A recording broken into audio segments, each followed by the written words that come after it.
Hello, everyone. Welcome back to 3 News Now. It's Wednesday, October 7th. I'm Stephanie Haney. This is where we bring you the top stories from WKYC.com and our WKYC app. Thanks for choosing to be here to get filled on what you need to know this afternoon and what's impacting you here in Northeast Ohio.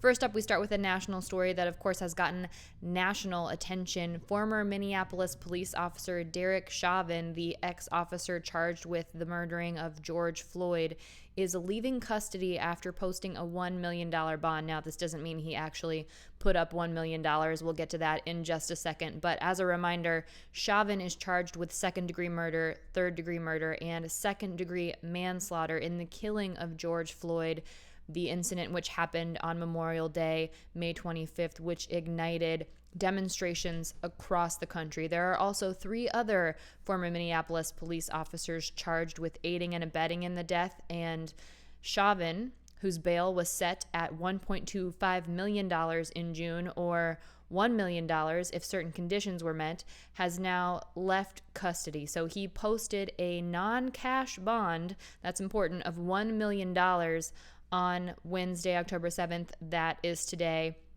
He was released from custody, according to the Hennepin County Sheriff's Office spokespeople, at a little before 11:30 this morning. Now, at the time, it was set at either $1.25 million or $1 million with conditions. So those conditions, which Chauvin has agreed to, include that he has to appear for all future court appearances. He is not allowed to work in a security capacity. He's not allowed to have firearms or a firearms permit while he is awaiting his trial. Also, Chauvin cannot leave the state, and he can't have any contact with the family of George Floyd. Now, Chauvin used a bond to post bail, meaning he didn't actually need to have $1 million cash in order to get out of custody. So bond companies traditionally might ask for 10%, so he might have had to put up $100,000 or potentially offer some other form of collateral. Now, we know now that Chauvin's trial and the trial of the other officers is set to begin in March of next year, so in March of 2021. Of course, we'll be following that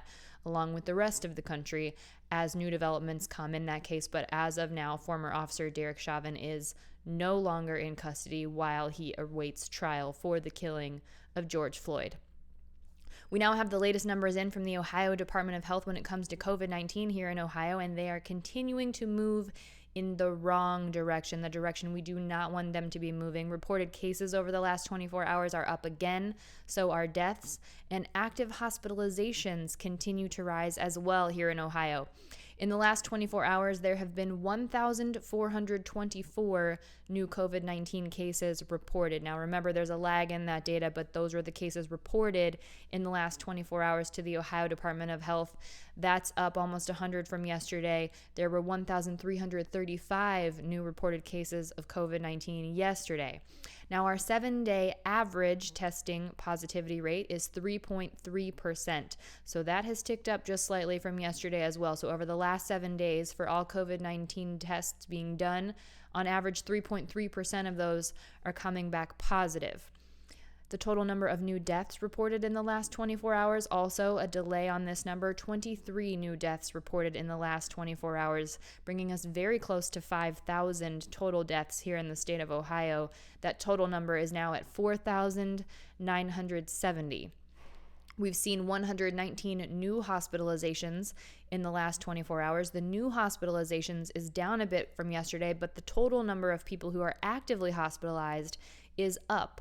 That's up to 814 people now who are currently in the hospital being treated for COVID-19, and 222 of those people are being treated in the ICU. There have been 17 new ICU admissions in the last 24 hours. Now, a quick word on what Governor Mike DeWine said yesterday about hospitalizations trending up. Not necessarily something we're seeing specifically in Northeast Ohio and Central Ohio, but on the western side of the state, in the rural areas of the state, we are seeing those active hospitalizations increase. And we're also seeing an increase in the age of people hospitalized. Now, some people might think this is what we might expect to see because we know that older people are more at risk for the complications, those really difficult complications that come with COVID-19. But Governor Mike DeWine said yesterday that we have known since the summer that an increase in cases of young people will impact the older people. So the governor directly tying an increase in cases in younger people to more older people being hospitalized. So keep that in mind when you're out and about. Make sure you are practicing those guidelines according to the medical experts of wearing your mask, keeping a safe physical distance, practicing good hand hygiene, and all of those things, being outside whenever possible. Right now, 70% of our hospital beds across the state are in use, so 30% of them are available. Now let's take a look at the national and the global numbers for COVID-19. These come from Johns Hopkins University. Here in the U.S., there are now over 7.5 million reported cases of COVID-19. That's 7,525,255.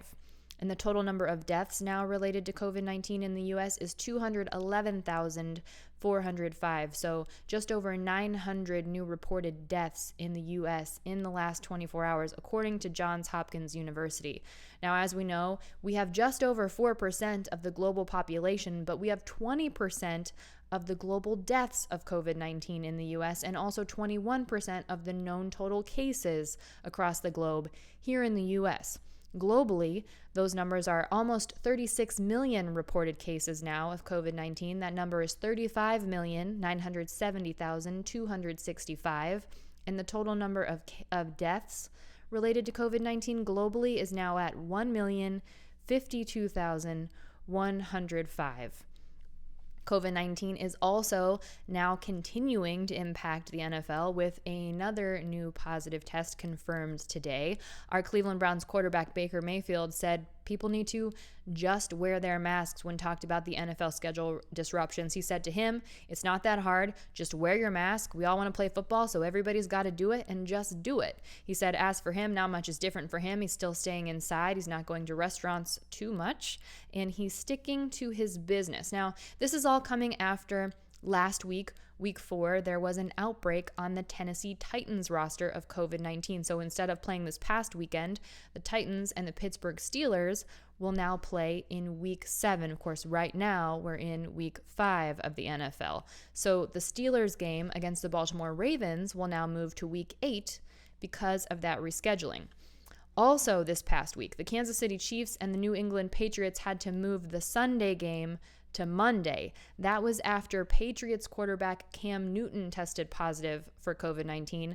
Now today, that new case we're learning is New England cornerback Stephon Gilmore. Now Gilmore played against the Chiefs on Monday, and we now know that he has tested positive for COVID-19 today. So what does that mean? Now there's a big question mark over the Patriots' upcoming game against the Denver Broncos and potentially Kansas City's game against the Raiders, because Kansas City did play against the Patriots on Monday, so there's potential exposure there. Now, in a memo to all 32 NFL teams, Dr. Alan Sills, which is the NFL's chief medical officer, and Jeff Miller, the league's executive vice president of communications, public affairs, and public policy, reminded people, daily testing does not protect anyone during this pandemic, and any activity after testing increases the potential for infection. This is something that medical experts have been saying, particularly more frequently since President Donald Trump tested positive for COVID-19. And now there are questions about how often the president was actually being tested, with the White House acknowledging that the impression had been created that he was being tested every day. However, come to find out, he wasn't necessarily been being tested every day for COVID-19. But the point is, being tested for COVID-19 is not a preventative measure. And if you test negative for COVID-19 after exposure to COVID-19, you are still supposed to quarantine for 14 days because, according to the medical professionals, COVID-19 could be in that incubation period, and it could take a couple days for a COVID-19 positive to come up on a test. So that point is really being hammered home today, not only on Capitol Hill, but also now in the NFL. So the NFL has put new rules in place right now. Here's what that's looking like right now. Teams will have to add a second daily test. That includes on game days. All team meetings will be virtual, and both players and staff will be wearing face coverings and gloves at practice. Only quarterbacks are allowed to keep their throwing hands uncovered. There's also now new limits on how many players can be in the weight room at any time, and also contact tracing information will be reviewed with general managers and coaches daily across the NFL. Also, teams and players will not be allowed to hold any gatherings or group activities outside of the team facility.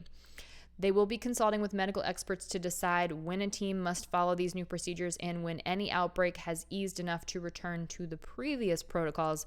Again, we'll still have to see what happens with the games scheduled this week in the NFL. As of right now, we know there's no impact, of course, on the Cleveland Browns here in Northeast Ohio. They are still scheduled to play the Indianapolis Colts on Sunday, but something that the NFL is kicking around, something that has been discussed, is potentially having to forfeit a game if you can't play because of a COVID-19 outbreak. And that makes the conversation very serious when it comes to not that many games in an NFL season. We're not talking about a Major League Baseball season or a basketball season where there are many games. We're talking about an NFL season where there are not that many games. So missing a game, having to reschedule over that 16, 17-week period, pretty big deal in the NFL. So they're looking at it pretty seriously. Here is some good news here for fans in Northeast Ohio. Akron's own LeBron James will now be part of an 85-year tradition on the Wheaties Box, and he is not alone. He will be included on the Wheaties Box with iPromise school students and also staff on there too. So Taylor Gessel, who is the brand experience manager for Wheaties, said that we all know LeBron James for his record-breaking basketball career, but his achievements off the court truly set him apart. So that's part of this Wheaties Champion campaign, really celebrating achievements off the court, off the field of play, in everyday life. Gessel went on to say, from starting the LeBron James Family Foundation to boldly speaking out on racial injustice to launching the iPromise School, LeBron is a champion of change who is using his sports platform to better the world. We couldn't be prouder to feature such a positive force of inspiration for the next generation of champions on Wheaties' historic box. There was a video that was tweeted out by the iPromise School where it has LeBron James talking about what it means to be a champion. He says that means more than just having the skill and the desire to win. He says the greatest accomplishment of his career happened off the court, and a champion is more than what you are, it's what you do. It's about uniting and inspiring. Now, as for the iPromise School students and staff, they are thrilled to be represented on that Wheaties Box. They posted on social media today that it's an honor and an inspiration for the scholars to see themselves on the iconic Wheaties Box alongside their hero, leader, and a true champion in change. So you can purchase that Wheaties Box. It's linked on WKYC.com, and that'll be out here very shortly on shelves in grocery stores. One more thing to talk about today. There is a name change coming to an iconic ice cream treat. So this is 3 months in the works. Dreyer's Grand Ice Cream said in a statement that it would be rebranding a dessert that has previously been called the Eskimo Pie to be called Wheaties Pie. This is after almost 100 years. They're acknowledging that the term is derogatory in some instances. So Elizabeth Marquez, who is the head of marketing for Dreyer's Grand Ice Cream, said that they'll be naming it now after a founder, Joseph Eady. So that's why they've chosen to call it Wheaties Pie rather than Eskimo Pie. Now, according to the Alaska Native Language Center, the term Eskimo comes from an Ojibwe word meaning to net snowshoes. It's also commonly used in Alaska to refer to all Inuit and Yupik people. However, it is considered derogatory in many other places because the name was given by non-native people. So they'll be changing that. They'll also be changing the packaging. There will no longer be a young boy in a parka on the package. And with these changes being put in place, they hope to have the Wheaties Pie ice cream bars back on store shelves by the beginning of next year, by early 2021. So here's a fun fact for you. The snack was created about 100 years ago, more than 100 years ago actually, and it came about when a boy was in a candy store and the owner was watching the boy trying to decide whether to buy chocolate or ice cream with his nickel. Yes, with 5 cents. And so, to help the boy decide, the candy store owner took an ice cream bar and dipped it in chocolate, and that's how it was born. And now that will be called Wheaties Pie moving forward. This is just one of the latest companies to make this change in branding, especially as we are reckoning with racial justice issues across the country. And it's a good move for Dreyer's Grand Ice Cream. They have been working on it for 3 months, And that's the decision that they've made now. That's it for your 3 News Now afternoon update for Wednesday, October 7th. I'll see you next up on What's New at 5 p.m., which you can stream for free in the WKYC app. If you're listening to this on the podcast, or if you didn't yet know, 3 News Now with Stephanie Haney is now available as a podcast. You can find that on your favorite podcast platform. Just search for 3 News Now with Stephanie Haney. 3 News is one word, and it is the number 3. Not spelled out, and we would love it if you would please subscribe, rate, and review. It really helps us connect with more people here in Northeast Ohio and bring you these stories that are impacting you. I'll see you next up on What's New with the trending stories in the Clicking in Cleveland segment, and I'll see you back here tomorrow with 3 News Now. Everyone enjoy the rest of your afternoon. Stay safe and be well. I'm Stephanie Haney.